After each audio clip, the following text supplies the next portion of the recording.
Things are in motion now. Horace gets Kimmie's sister Sylvie out, but Kimmie has to sacrifice herself and gets caught by Jules. What's good, y'all? She gets this Erica Vane coming to you right here on Erica Vane TV with another Beauty in Black video. In this one, I'm breaking down season 1, episode number 14. If you're new here, hit the subscribe button and turn on bell notifications so you don't miss out on any of my Beauty in Black content and conversations. All right, y'all. So as I mentioned, last week's episode, child, we binging. The last episode 13, was really, really good for me. It was one of the best ones thus far in the series. And this one wasn't necessarily bad. It just continued the momentum from that episode.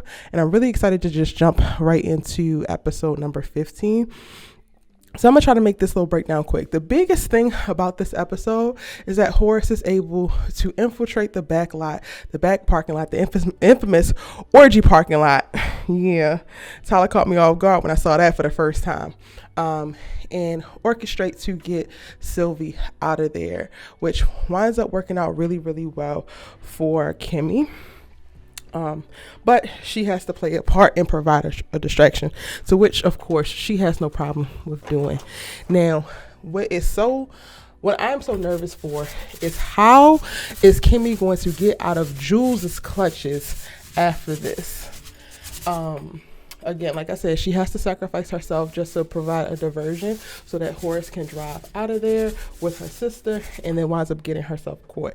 Angel, also, when he goes to go check on her, gets himself mollywopped in the closet because the goons are starting to put 2 and 2 together as it pertains to him and protecting or trying to look out for Sylvie because, you know, he was trying to lie and say he didn't know where she was, he didn't know what was going on and all that jazz. Now, in this episode, Mallory also shows up at the club and she's looking for Kimmie. She's looking to express some of her anger, her frustrations, exercise some demons, if you will, I guess. And she comes and plops up next to Charles, who is having a grand old time. He is a regular here, so he's not new to this. He is actually true to this. And it's so interesting watching them both navigate the club scene. Mallory is there on a mission, literally looking for Kimmie. Cannot find her because, of course, Kimmie has yet to come in. And most of the girls there don't really vibe with Kimmie.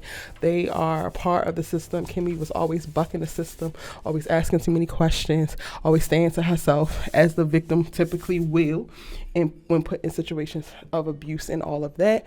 The main girl, who was also in charge of her sister and putting her out for the first time, is the one that Mallory runs into and pays for a little bit of information in a photo of Kimmie. So exiting this episode, we get to see Mallory leave the club after being frustrated of not being able to see Kimmie, taking Charles with her, but still having a photo, and she's not going to let this go anytime soon.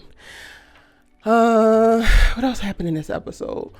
Horace and Rain really imprint upon Kimmie that she's going to have to trust somebody, which is how we get to where we are with the little sting operations to try to get Sylvie out, which ultimately winds up working. So Horace is there rooting for Kimmie. He is actually going to try to help her as best as he can so that he can ultimately use her to help himself as it pertains to the company and all of the shares.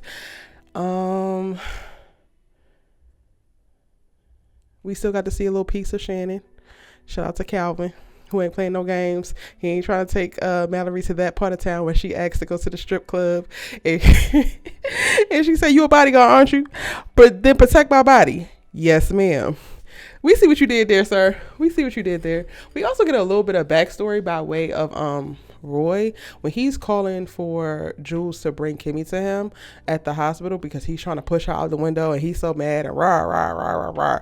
He talks about how Gillian was initially where Kimmie was, and Kimmie was supposed to go and work at the office, and originally Gillian was supposed to be just a little girl that he did all these sexual things with, but then she got obsessed and over freaky and doing too much, kind of like falling in love, he felt like, and now Kimmie tried to kill him. So basically he's feeling like all of the women that Jules gives him wound up actually being duds and not living up to what he was anticipating or what he had anticipated or he